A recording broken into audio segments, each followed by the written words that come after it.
আপনারা শুনলেন আমাদের স্বপ্নবাবু বললেন যে আমি দীর্ঘদিনের সদস্য, আমি একটা ব্যবসায়ী পরিবারের সন্তান, ব্যবসা করেই আমাদের পরিবার চলে। আজকে এই যে কনফারেন্স, মুর্শিদাবাদ জেলা চেম্বার অফ কমার্স অ্যান্ড ইন্ডাস্ট্রির উদ্যোগে শিল্প বাণিজ্য সম্মেলন, এই সম্মেলনের গুরুত্ব আমাদেরকে উপলব্ধি করতে হবে। যদি শিল্প না থাকে তাহলে কিন্তু আমরা এগোতে পারবো না। আজকের এই সম্মেলনে আমাদের মাননীয় মন্ত্রী মহোদয়া এমওএস, যিনি শিল্প এবং বাণিজ্যের এমওএস তিনি এসছেন, তাকে আমি ধন্যবাদ জানাই। আমাদের অনেক বিধায়ক এসছেন, আমার বিধায়ক হিসেবে সিনিয়র কাঞ্চন, যাকে আপনারা সুব্রত মৈত্র জানেন নামে, দিলীপদা আছেন, মুস্তাফিজুর ছিল। আমরা আপনাদের সঙ্গে আজকে এই মঞ্চ এবং সামনের যে জায়গা সেটা শেয়ার করে নিয়েছি একটাই আশা নিয়ে যে আমরা মুর্শিদাবাদকে এগিয়ে নিয়ে যাব। মুর্শিদাবাদ আমরা ভারতবর্ষে একটা পিছিয়ে পড়া জেলা, অন্যতম পিছিয়ে পড়া জেলা। শিল্প নিয়ে বলতে গিয়ে অনেকে অনেক কিছু বলেছেন, অন্য প্রসঙ্গে চলে গেছেন, আমি কোনো প্রসঙ্গে যেতে চাই না। আমরা একটাই সবাইকে অনুরোধ করব যে কনস্ট্রাকটিভ ভাবে আমরা নিজেরা কি করতে পারি।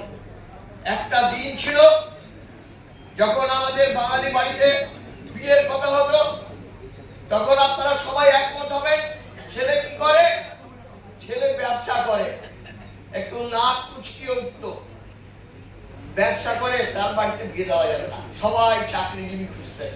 নিশ্চিত জীবন, ব্যবসা নিশ্চিত জীবনে হয় না। ব্যবসা করতে গেলে ঝুঁকি নিতে হবে। আপনারা যারা আছেন ঝুঁকি নিয়েছেন বলে আজকে এই জায়গায় আসতে পেরেছেন। আমি সবাইকে অনুরোধ করব, আমরা প্রতিজ্ঞা করে যাব এই সভা থেকে যে আমরা আগামী দিনে মুর্শিদাবাদকে এগিয়ে নিয়ে যাব, এবং সেই এগিয়ে নিয়ে যেতে গেলে যারা যারা সক্ষম, পুঁজি লাগাতে পারবে, যাদের মধ্যে টেকনিক্যাল নোহাউ আছে, এগিয়ে আসুন। আমরা মুর্শিদাবাদে ক্ষুদ্র, মাঝারি এবং অতি বড় যে শিল্প সেটা স্থাপনের চেষ্টা করি। শিল্প দুরকম, একটা বড় শিল্প হেভি ইন্ডাস্ট্রি, আর একটা শিল্প হচ্ছে ক্ষুদ্র মাঝারি। আপনারা অনেকের বক্তব্য শুনলেন, ক্ষুদ্র মাঝারি কি কি হতে পারে মুর্শিদাবাদে। সেই সোলার শিল্প থেকে, কাঁসার শিল্প থেকে অনেকেই বলেছে, আমি আর সব নাম নিয়ে সময় নিতে চাই না। হেভি ইন্ডাস্ট্রি হওয়ার মতো জায়গা আছে। হেভি ইন্ডাস্ট্রি হতে গেলে দুটো জিনিস দেখা হয়, তার র মেটেরিয়ালস কাছে কিনা। র মেটেরিয়াল যদি কাছে হয় তাহলে হেভি ইন্ডাস্ট্রি করা যেতে পারে, আর মার্কেট যদি কাছে থাকে তাহলেও সেই মার্কেটে যা যা প্রয়োজন তার হেভি ইন্ডাস্ট্রি হতে পারে। আমরা ভাবনা চিন্তা করব। আপনারা সবাই জানেন যে নূতন সরকার প্রতিষ্ঠিত হয়েছে স্টেটে। আমাদের মাননীয় মুখ্যমন্ত্রী এবারে মেলগাড়ির মতো এগুচ্ছেন, মেলগাড়ি। আমরা সবাই সহযোগিতা করব যাতে আমরা এই সরকারের সঙ্গে সহযোগিতা করে পশ্চিমবঙ্গকে আগে যে জায়গায় ছিল, পশ্চিমবঙ্গের শিল্পে এগিয়ে সেই জায়গায় নিয়ে যেতে পারবো। অনেক সম্ভাবনা আছে। সুগার মিলের সম্ভাবনা আমি বলবো না, সুগার মিলের যে পরিমাণ আখের দরকার সেটা আমাদের এখানে হয় না, কিন্তু পাট, অফুরন্ত পাট, আজকে হেভি ইন্ডাস্ট্রি পাটের হতে পারে। হয় কোনো ইন্ডাস্ট্রিয়ালিস্ট এটা করবেন, নাহলে সরকারকে ভাবতে বলবো কাউকে আনা যায় কিনা। প্রচুর জমি আছে, এগুলো করা যেতে পারে। এখানে যেসব ক্ষুদ্র শিল্প, আমরা যদি সবাই এগিয়ে আসি, আগামী দিনে আমরা মুর্শিদাবাদকে একটা নতুন জায়গায় নিয়ে যেতে পারবো। পরিযায়ী শ্রমিকের কথা হয়, পরিযায়ী শ্রমিক একমাত্র ক্ষুদ্র শিল্প, মাঝারি শিল্প দিয়ে আমরা পরিযায়ী শ্রমিকের যে সংখ্যা সেটাকে কমাতে পারি।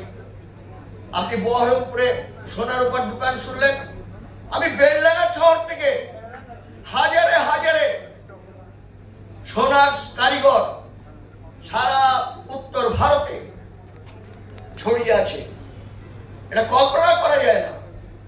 আজকে কাঁসার শিল্প আমরা সবাই যদি ভাবতে লাগি তাহলে অবশ্যই আমরা এগিয়ে যাব।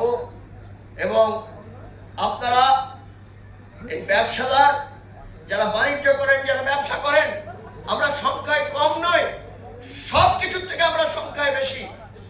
আমরা এই আশা নিয়ে আজকের এই যে কনফারেন্স, শিল্প বাণিজ্য সম্মেলন, এখানে প্রতিজ্ঞা করে যদি বেরোতে পারি যে আমরা মুর্শিদাবাদকে এগিয়ে নিয়ে যাব, তাহলে মুর্শিদাবাদ এগোবে। এই আশা রেখে সময় নেব না। মাননীয় মন্ত্রী মহোদয় আছেন, আরো অনেক আছেন, বলবেন। আজকে এই সম্মেলন থেকে মুর্শিদাবাদের জয় হোক, পশ্চিমবঙ্গের জয় হোক, ভারতবর্ষের জয় হোক, এই অঙ্গীকার করে ভারত মাতা কি জয় বলে আজকে আমার কথা শেষ করলাম। নমস্কার।